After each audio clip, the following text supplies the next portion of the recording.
With the launch of the Oculus Rift and the HTC Vive, 2016 is quickly becoming the year of virtual reality, and it's easy to see why. VR headsets allow us to escape the harsh reality of our everyday lives and substitute it with combat, medieval warfare, and psychological horror. At roughly $600, the Oculus Rift sits as the most accessible of the top-tier VR headsets. But a series of frustrating and seemingly contradictory business practices have left people questioning whether Oculus VR is a company that they can trust. Oculus VR CEO and Pillsbury Doughboy cosplayer Palmer Luckey financed the development of the Oculus Rift on Kickstarter back in 2012, where it raised $2.5 million.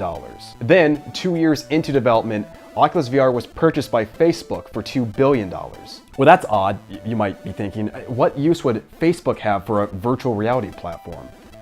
I mean, when I strap on a VR headset, I want to be taken to another world, not browse my aunt's catalog of exotic cat photos. Well, to get a little bit more insight, why don't we take a look at another one of Facebook's more recent endeavors. You may remember back in 2015 and early 2016, Facebook introduced Internet.org, a highly controversial initiative to bring free internet to the people of India. And this might sound like a charitable endeavor, until you realize that by free internet, what Facebook really meant was free access to Facebook.com and other websites as approved by Facebook.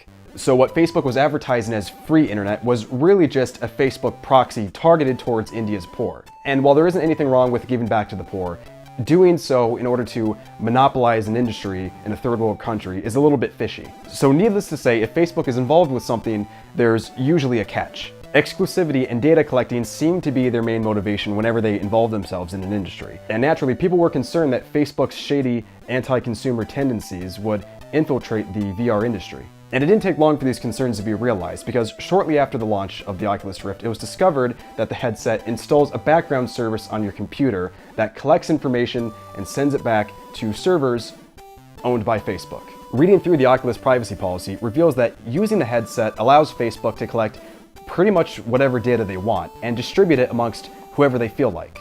To sum it up, Oculus Rift's privacy policy is essentially, you have none. People were also disappointed to discover that Oculus VR had a number of Oculus exclusive games lined up for release on their digital store. Palmer Luckey was quick to clarify this term, stating, "When we say Oculus Rift, that means exclusive to the Oculus store, not exclusive to the Rift," citing the Samsung Gear VR as an alternative headset that many of the games would work on. But the Samsung Gear VR isn't an actual contender, it's a cheap phone-powered gimmick.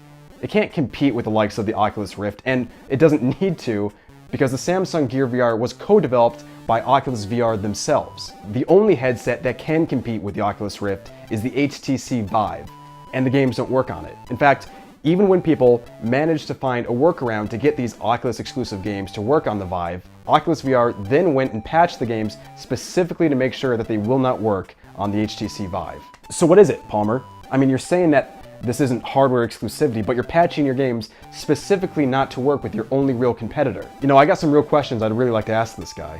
And it just so happens that Palmer Luckey has agreed to do an interview right here, right now on this show. So please welcome, live via satellite, Oculus VR CEO, Palmer Luckey. Mr. Luckey, thanks so much for joining us. I know you're currently vacationing at your summer home in Florida. I appreciate you taking the time to talk with us. Yeah. Hey, how's it going, CJ? Huge fan. Thanks for having me on. I definitely appreciate it. Huge fan of dank-ass gaming. Oh, okay. Well, actually, the channel's called Drunk Ass Gaming, and my name's West. I'm sorry. This is my fault. I meant drunk-ass gaming. I'm just super excited. Huge fan since day one. Let's just get straight into it. What would you say to those who accuse you of implementing hardware exclusivity in the VR industry? Yeah, I stand by my earlier claims, CJ, that the games purchased off the Oculus store, they're not going to be locked just for the Oculus Rift. They're going to be for all these headsets, not just mine. Okay, but your company rolled out an update this week that specifically checks to make sure that the Oculus Rift is connected before it plays the game. Well, the people and things that we put together in order to get there, it's getting, yeah. Are you okay? Oh, is it hot out here? Oh my God, is it just me? I don't know. It feels kind of hot. Do you agree? I don't know. I'm inside and you're in a different state. Oh, I forgot. I'm here and you're there. I'm just really excited to be here. Favorite show ever, Dank Ass Gaming. Ooh. Okay, so back to the question of hardware exclusivity. What is this? Exclusivity? What are you talking about right now? You can play them on a bunch of different systems like DevKit 1, DevKit 2, the Oculus Rift, even a popular brand, the Samsung Gear VR. I don't see how that's exclusive to anything. Whew. Okay, but those are all systems that your company either owns or helps develop. So how does that not count as hardware exclusivity? Everybody's got that opinion, West. I understand this. I get it. I want you to know that when you hear this place of work, we do stuff that we're trying, Wesley, really hard to make sure everybody's happy. Okay, we can do this at a different time.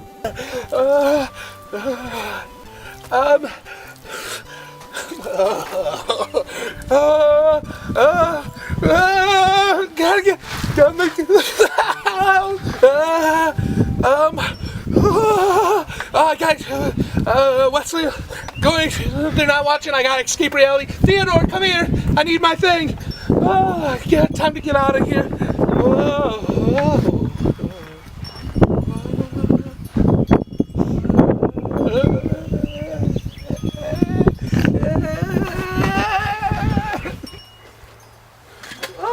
Jesus. Okay, well, that was a wash. Do we have any other segments planned? Okay, guys. So instead, we're gonna do a new segment called GU Q&A. That's where we take questions. Okay, so so I'm gonna respond to some questions that we got on our last video covering No Man's Sky. So here we go. Question from Bunk Talk says, "What are you, retarded? This game is the future of gaming. People will bow to it. I don't know who the f you think you are, but I rape people like you for breakfast. Holy sh!" Okay, no, okay. What else we got here? "You goddamn idiot. I will fury all over you and you will drown in it. You're f***ing dead, kiddo." God, Jesus Christ. Okay, hold on. "I'm gonna make you eat my shit, then shit you out of my shit, then your shit that consists mostly of shit, and then I'll f***ing kill you." Okay, well, that's enough for that segment. How much time do we have left? There's no firm timetable, so we can just end the episode whenever? Alright, f*** it.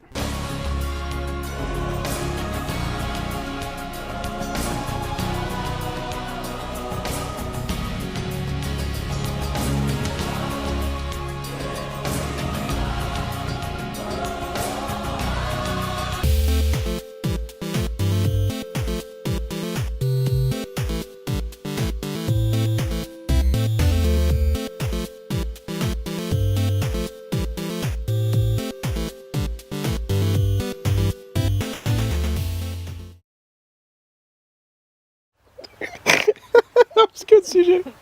That was real good. Yeah, because I fucking hit the tiki torch. Yeah, it's a perfect ending, man. For some reason it's on fire. I don't know how that happened. Yeah, luckily we didn't light them.